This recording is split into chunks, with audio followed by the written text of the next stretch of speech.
Gaya nga po na sinasabi ko before, sobrang importante sa akin ang project na to. Not because bumalik sa work, but because special to dahil kay Sir Deo. This project ginawa ko is because of Sir Deo. Sadly, wala siya ngayon to see this outcome. Lahat po na nakita nyo ngayon, hindi po ito mabubuo ng isa, dalawa, buong pamilya po ito ng Saving Grace, from on-cam hanggang off-cam. Puso ng on-cam artist hanggang off-cam ng mga workers po namin. Lahat po kami nagbigay ng puso dito, kaya sobrang special ang project. Kung anong natutunan ko naman po kay Ana, siguro hindi lang natutunan nakarelate ako kay Ana kasi may ugali po akong nag-wall din ako. So it's really hard to open up, especially kapag yun yung takot mo.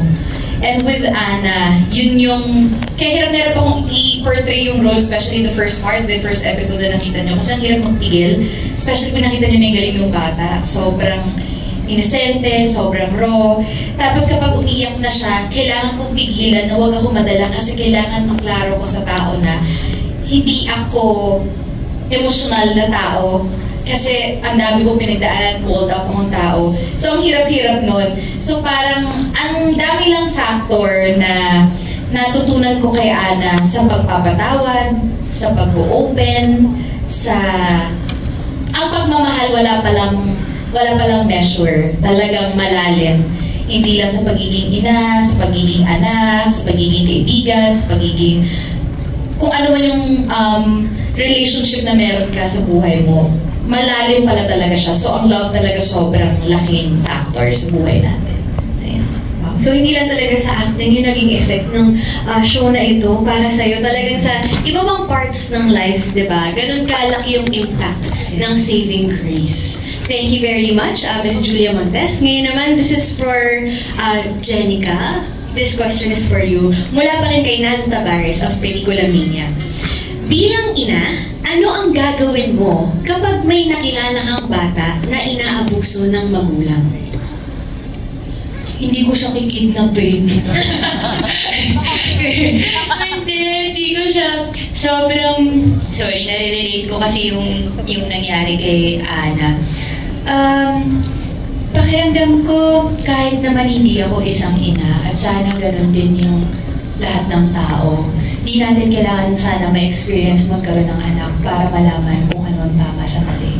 Para magkaroon ng lakas ng loob na lumapit sa mga taong mas may alam kung ano ba at paano solusyonan ng mga bagay. Kasi iba din kasi yung child abuse. Kumbaga sa ibang bansa, may makita ka lang na batang nagtitinda, child abuse na yun. Pero dito sa Pilipinas, we see it everywhere.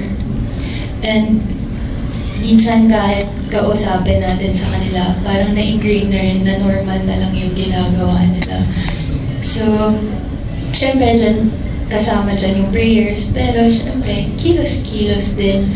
Huwag tayo magtatakip ng tenga, hindi tayo wala naman akong connection dyan lalo na kung first hand mong na-experience at nakikita.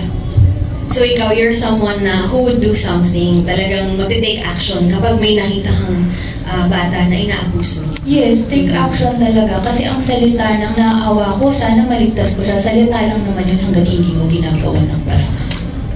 Napakalayo dun sa character mong kinaiinis na namin kanina pa. Oo. Sundutin ko na rin, Jenica, kasi ang daming talagang kayo ni Christian, talagang inis na inis daw. Ganon. So, of course, this is a mark na sobrang effective ninyo dun sa roles ninyo. Gusto niyo bang mag-react din dun sa mga sinabi nila sa inyo? Thank you. Sorry po. But, I guess hindi ko maililipat yung character if not because of